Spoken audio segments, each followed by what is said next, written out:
esta tomada de consciência é uma tomada de consciência cada vez mais crescente e que depois vai servir de pressão para os jornalistas terem que corresponder. E, obviamente, o quarto grande eixo é o eixo das tecnologias. É também incontornável, a loja do futuro será uma loja profundamente tecnológica. Se é que tem que ser uma loja também profundamente humana, mas também vai ser profundamente tecnológica. E o equilíbrio, a simbiose dessas duas vertentes vai ser o ponto fulcral para o sucesso das lojas. Em cada um destes quadrantes, eu identifiquei um conjunto de aspectos, um conjunto de variáveis, se assim lhe quisermos chamar, que têm que ser levados em consideração obrigatoriamente. E sublinho bem este advérbio de modo. Obrigatoriamente por todo o retalho. Comecemos com a proximidade. É óbvio, e já falámos nisto noutras conferências, os conceitos comerciais que hoje estão a desenvolver mais são os conceitos que apostam na proximidade. Não são os conceitos longínquos, são os conceitos que apostam na proximidade. A maior parte das cadeias internacionais está a desenvolver os seus planos de expansão para os próximos anos, baseado apenas em lojas de pequena dimensão e com esta vertente de proximidade. Não quer dizer que amanhã as coisas não se alterem. Há uns anos atrás era exatamente o oposto. Há uns anos atrás, aquilo que era obviamente desejado pelos consumidores não era a proximidade, era o longínquo. Não se importavam de ir para hipers ou para centros comerciais porque achavam que se justificava, que valia a pena essa oferta comercial, além de ser também, de certa forma, uma maneira de lazer, porque tinham um prazer também nisso. Hoje estamos a viver no ciclo oposto. E, portanto, neste momento, os investimentos e as apostas têm que ser feitas desta forma. Mas eu estou a crer que não se vai voltar outra vez ao passado, ou seja, que esta proximidade, que vai, obviamente, conjugar-se também com outros aspectos, mas que será uma das características que cada vez será mais também levada em consideração. Porquê? Porque a venda à distância, essa também se vai desenvolver, não é? Mas essa é a venda online.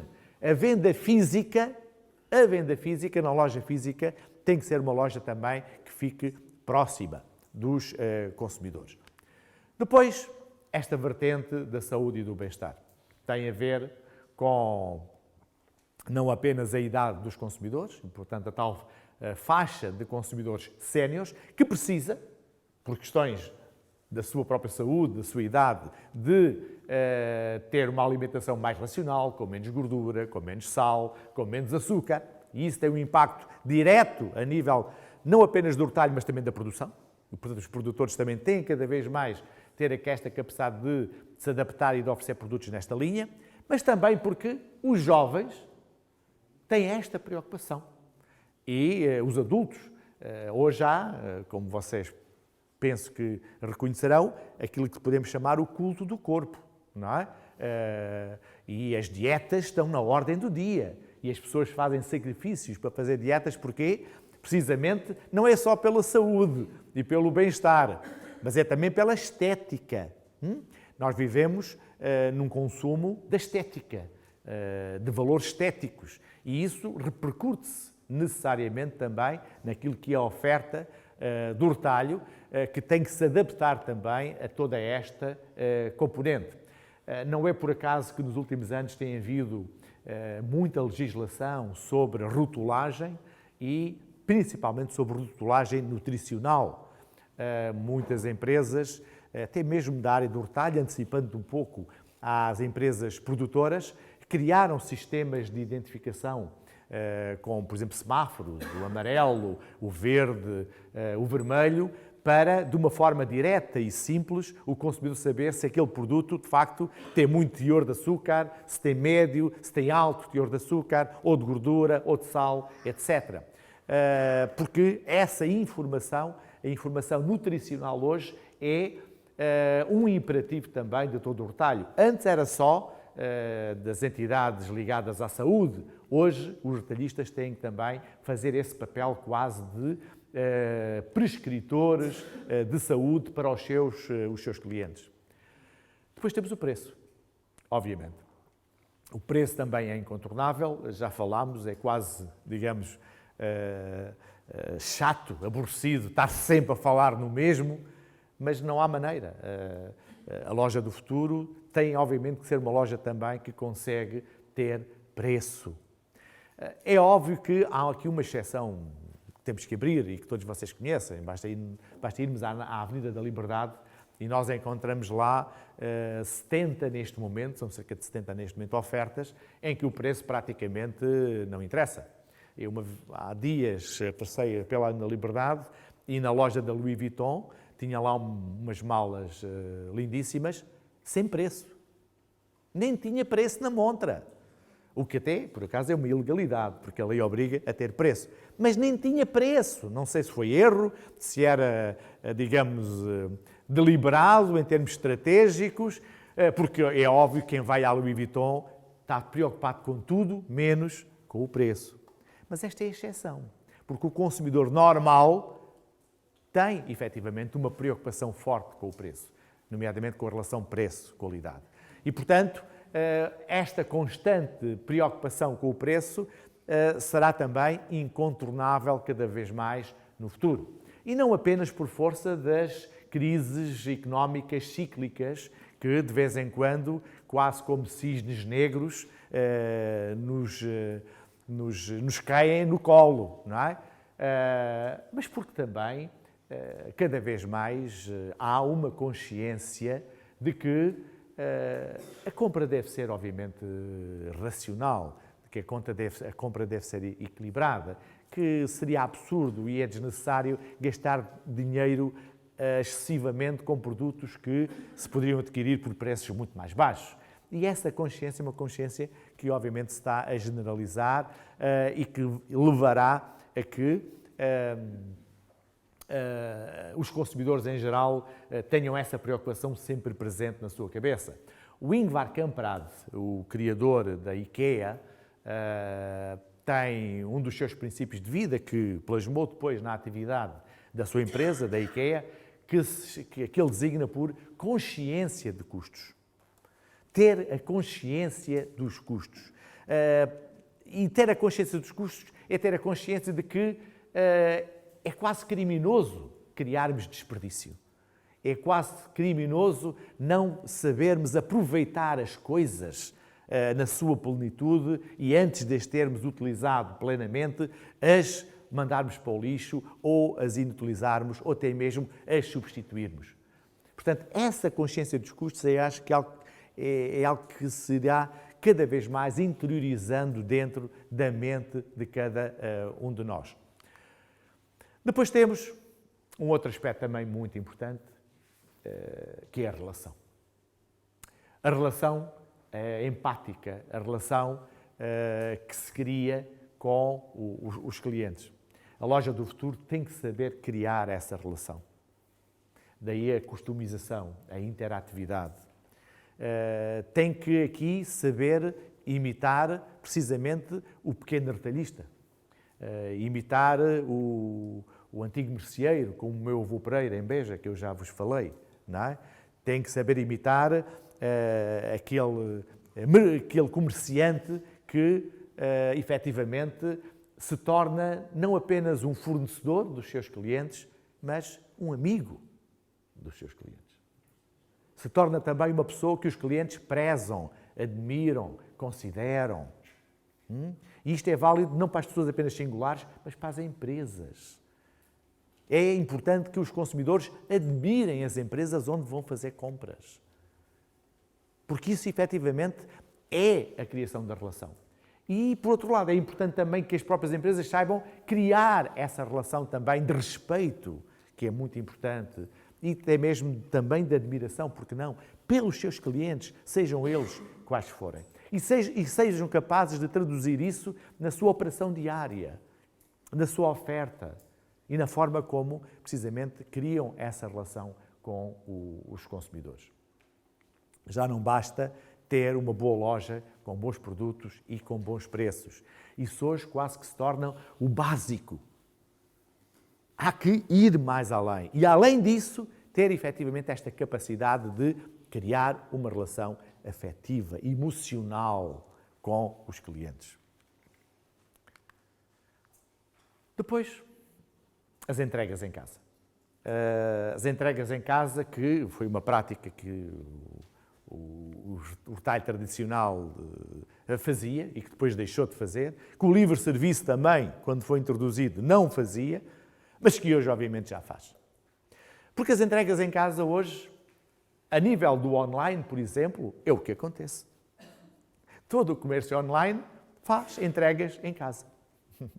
Ainda que hoje haja aquelas variantes de não entregar em casa, mas entregar em pontos de recolha, e o cliente, em vez de receber em casa, vai buscar nesses pontos de recolha, ou a variante do click and collect, não recebe em casa, mas passa pela loja e na loja recolhe os produtos que encomendou, que vimos também numa das últimas conferências, a click and collect.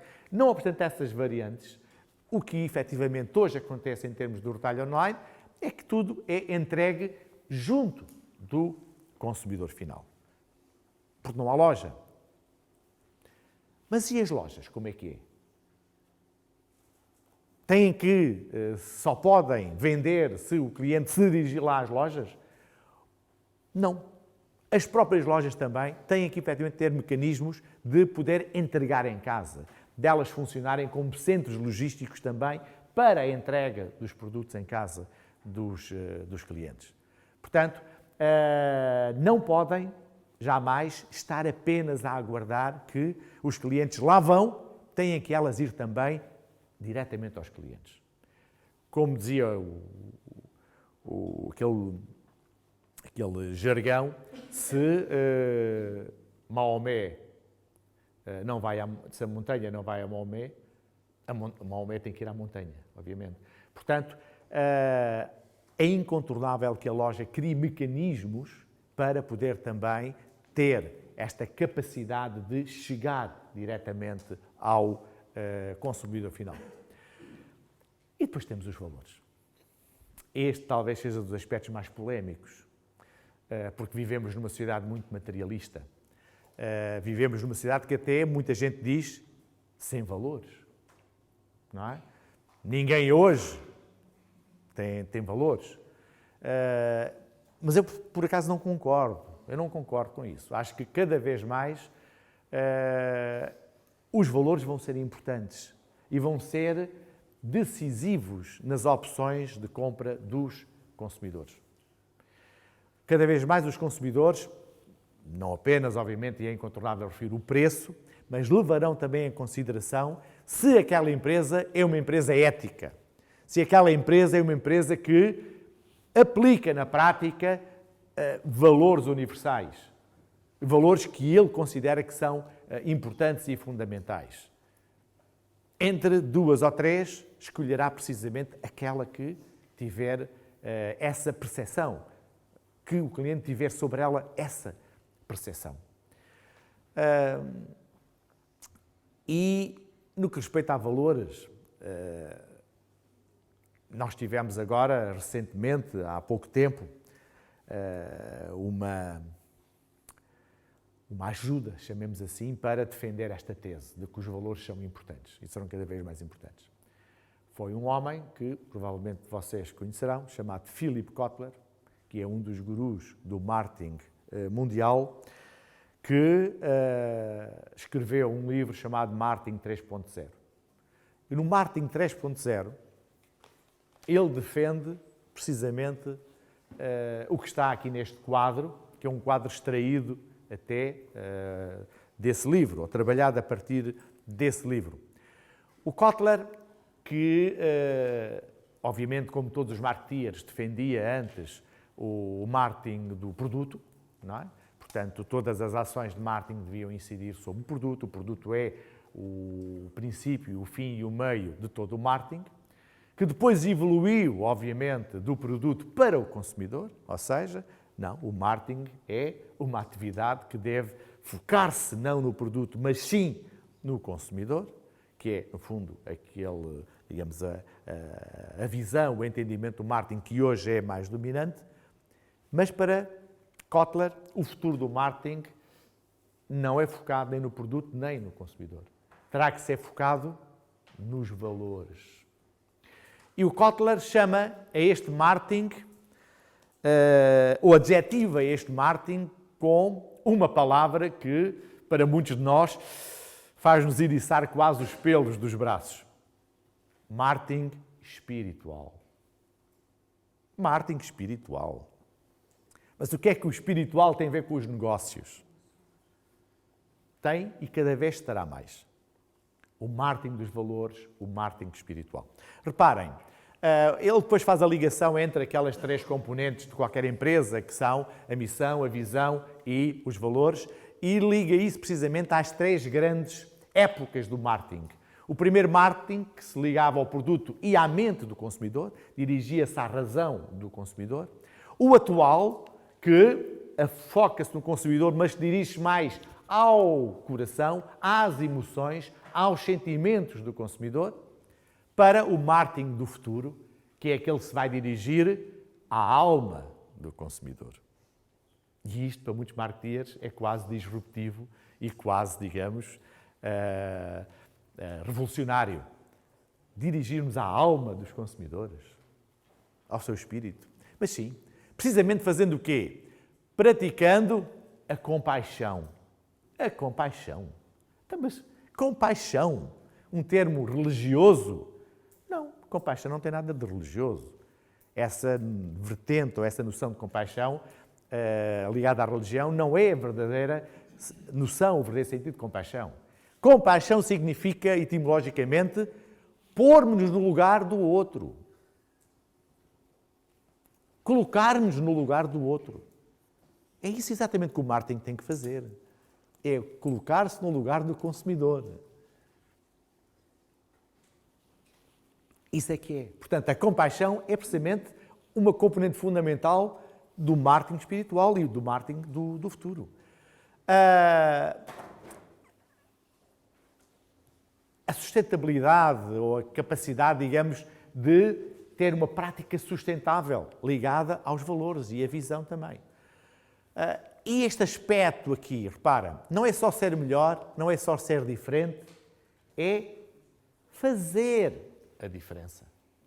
Fazer a diferença. As empresas têm que fazer a diferença. Não é só diferenciarem-se como estratégia, é marcar a diferença. Claro que isto é mais fácil de dizer do que de fazer. Mas estamos a falar precisamente de uma perspectiva daquilo que poderá ser a evolução do marketing. O marketing dos valores, o marketing espiritual. Eu sempre me interessei por este tema e desenvolvi ao longo dos últimos anos uma linha de reflexão sobre o marketing, porque, como sabem, eu dou aulas também de marketing, a que chamei Marketing Zen. E que apresentei pela primeira vez o ano passado ou já este ano, na Associação Portuguesa dos Professores de Marketing. Foi este ano já. Foi em abril, não foi? Exatamente. Portanto, fiz uma primeira apresentação sobre esta minha visão do marketing, que chamei Marketing Zen, e que pretende ser o quê? A fusão do marketing e dos princípios de marketing com o budismo e com os princípios búdicos. Não é? Onde, por exemplo, a compaixão é um dos meus princípios de marketing zen. E o que é compaixão como princípio de marketing? É a empresa pôr-se no lugar do consumidor. Sentir as dores do consumidor. Compreender, no mais profundo do seu íntimo, as razões e as necessidades dos consumidores. Isto é a compaixão. Ou, por exemplo, um outro princípio que eu defendo também, que é o princípio búdico, é o dar para receber, não é? Quanto mais deres, mais receberás. O meu princípio de marketing zen é dar para vender. Dar para vender. Primeiro dar os produtos, para depois, obviamente, os vender. E muitas ações de marketing, e em muitos produtos, aliás, podia estar aqui bastante tempo a falar sobre muitos exemplos de negócios que começaram e que só foram o êxito porque os produtos foram dados, eram oferecidos. E só depois, então, foram vendidos. Quem é que daqui não gosta de gelatina? O António não gosta de gelatina. Mas quem é que não conhece a gelatina? Ou que nunca provou sequer gelatina? Provavelmente todos. Pois a gelatina começou assim. Durante muitos anos não entrava no mercado porque enfim, as pessoas não conheciam.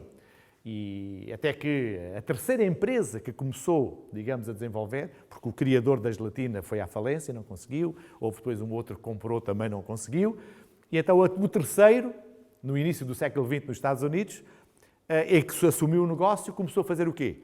A distribuir pelas casas das pessoas amostras de gelatina. E depois começou a distribuir receitas, livrinhos com receitas de gelatina. A partir daí, começou a haver a procura nas lojas e a gelatina tornou-se na commodity, não é? Universal, que hoje todos conhecemos. Mas foi preciso primeiro dar, para depois vender. E com isto vimos o eixo novos/velhos consumidores.